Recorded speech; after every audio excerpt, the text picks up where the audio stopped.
एक दिन एक विशाल मक्के के खेत में एक टूनी चिड़िया ने अपना एक घोंसला बना रखा था।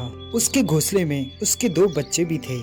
सुनो मेरे बच्चों, मैं खाना ढूंढने जा रही हूँ। तुम दोनों अपना ख्याल रखना। मैं जल्दी खाना लेके आ जाऊंगी। ठीक है माँ। फिर टूनी चिड़िया खाना ढूंढने चली जाती है। तभी एक किसान आता है। वह अपने मक्के के खेत को देखकर बोलता है, अरे वाह वाह, मेरे मक्के तो पक चुके हैं। अब इनको काटने का समय आ गया है। ठीक है, मैं कल ही मजदूरों को अपनी फसल काटने के लिए बोलूँगा। किसान की यह बात टूनी के दोनों बच्चे सुन लेते हैं और घबरा जाते हैं। फिर कुछ ही देर में टूनी चिड़िया वापस आ जाती है। माँ पता है, एक किसान आया था। वह कह रहा था कि वह मजदूरों को कल ही अरे पहले फसल तुम दोनों शांत हो जाओ। अब एक एक करके बताओ कि क्या समस्या है। माँ पता है, एक किसान आया था। वह कह रहा था कि वह मजदूरों को कल ही फसल काटने के लिए भेजेगा।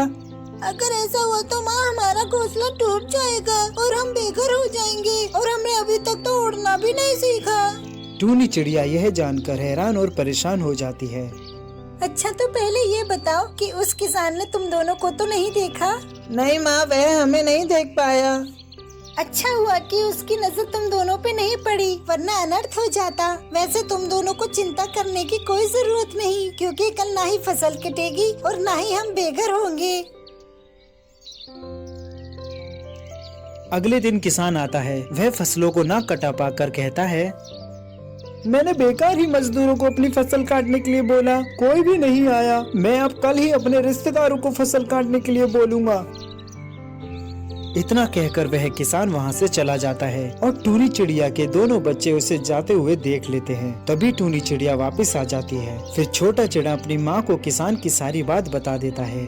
माँ आज फिर से किसान आया था और फसलों को ना कटा पाकर कह रहा था कि वह कल ही अपने रिश्तेदारों को फसल काटने के लिए भेजेगा। अब क्या करें माँ? अब कल किसान सारी फसलें कटवा देगा और हम बेघर हो जाएंगे। टूनी चिड़िया बड़ी निम्रता से बोलती है, अरे घबराओ मत मेरे बच्चों, कल भी कुछ नहीं होगा। कल भी फसल नहीं कटेगी।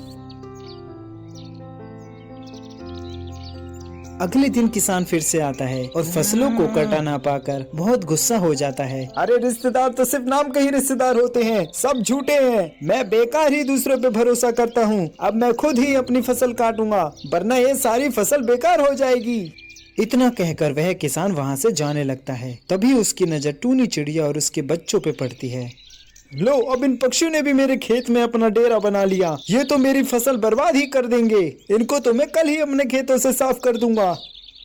इतना कहकर वह किसान वहाँ से चला जाता है। लेकिन अब टूनी चिड़िया काफी परेशान और चिंतित हो जाती है। सुनो मेरे बच्चों, अब तैयार हो जाओ, कल फसल जरूर कटेगी। अब हमें ये घोंसला छोड़कर दूसरे घोंसले में जाना पड़ेगा। हम कहाँ जाएंगे माँ? हम तो काफी छोटे हैं, हम उड़ भी नहीं सकते माँ।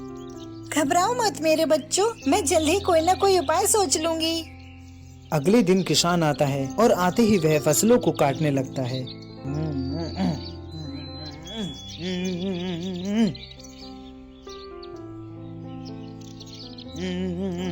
कुछ ही घंटे में वह खेत की आधी फसल काट देता है। चलो, आज तो आधी फसल काट दी, बाकी की फसल अब कल काट दूंगा। बहुत थक गया मैं, चलो अब चलता हूँ। फिर किसान वहाँ से चला जाता है। फिर छोटा चिड़ा अपनी माँ से पूछता है, माँ आपको कैसे पता कि आज ही किसान अपनी फसल काटेगा? अरे मेरे बच्चों, क्योंकि किसान 2 बार दूसरों पर निर्भर था, इसलिए काम होने की संभावना बहुत कम थी। पर जब उसने खुद से काम करने की ठान ली तो वह करके ही माना। इस कहानी से हमें यह सीख मिलती है कि हमें अपने काम के लिए दूसरों पर निर्भर नहीं रहना चाहिए, बल्कि उस काम को हमें खुद निपटाना चाहिए।